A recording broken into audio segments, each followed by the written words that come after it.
Hi friends, అందరికీ నమస్కారం. Friends, ప్రముఖ న్యూస్ యాంకర్ కన్నుమూత. వార్తా ప్రపంచంలో తీవ్ర విషాదం అయితే నెలకొంది. అయితే ఇప్పుడు మనం చెప్పబోయే యాంకర్ అయితే గనుక ఇప్పటి జనరేషన్ ఎవ్వరికీ కూడా తెలీదు. ఇప్పుడు జనరేషన్‌కి అయితే గనుక ఎవరు అవకాశం ఉంటే వాళ్ళు న్యూస్ యాంకర్స్ అయితే గనుక అయిపోతున్నారు. చాలామంది ఎప్పుడు అవుతున్నారు, ఎప్పుడు వెళ్ళిపోతున్నారు కూడా తెలియని పరిస్థితి. కానీ ఒకప్పటి న్యూస్ ప్రపంచంలో యాంకర్స్ అంటే చాలా కొద్ది మంది ఉండేవారు.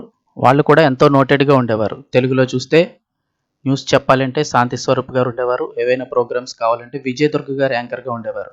ఇక అలాగే హిందీ చూసుకున్నట్టయితే ఎక్కడైనా కూడా యాంకర్ అంటే ఆవిడే కనబడేవారు. దూరదర్శన్ వార్తా ప్రపంచంలో తీవ్ర విషాదం చోటు చేసుకుంది. ప్రముఖ సీనియర్ న్యూస్ యాంకర్ సరళ మహేశ్వరి గారు కన్నుమూశారు. తన మధురమైన స్వరం, స్పష్టమైన ఉచ్చారణతో దశాబ్దాల పాటు కోట్లాది మంది వీక్షకుల హృదయాలను గెలుచుకున్న ఆమె ఇవాళ దేశ రాజధాని ఢిల్లీలో తుదిశ్వాస విడిచారు. 1976లోనే పీహెచ్డీ చేస్తున్న సమయంలో ఆమె దూరదర్శన్‌లో న్యూస్ రీడర్‌గా చేరారు. భారత టెలివిజన్ చరిత్రలో లైవ్‌లో వార్తలు చదివిన తొలి తరం యాంకర్‌లో ఆమె ప్రసిద్ధిగాంచారు. 1984 వరకు కూడా దూరదర్శన్‌లో పనిచేసిన ఆమె తర్వాత యూకే, యునైటెడ్ కింగ్డమ్ వెళ్లారు. అక్కడ 1986 వరకు ప్రముఖ వార్తా సంస్థ బీబీసీలో న్యూస్ రీడర్‌గా సేవలందించారు. తిరిగి 1988లో భారత్‌కు వచ్చి మళ్ళీ దూరదర్శన్‌లోనే చేరారు.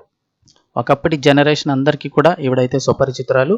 సరళా మహేశ్వరి గారి మృతి పట్ల ఆమె సహచర యాంకర్ షమ్మీ నారాయణ్ మాట్లాడుతూ ఆమె దయ, మర్యాదకు నిలువుటద్దమని కొనియాడారు. భాషపై ఆమెకున్న పట్టు అద్భుతమని, అలనాటి జ్ఞాపకాలను గుర్తు చేసుకున్నారు. సరళా మహేశ్వరి గారి అంత్యక్రియలు ఇవాళ సాయంత్రం ఢిల్లీలోని నిగమ్ బోధ్ ఘాట్లో నిర్వహిస్తున్నారు.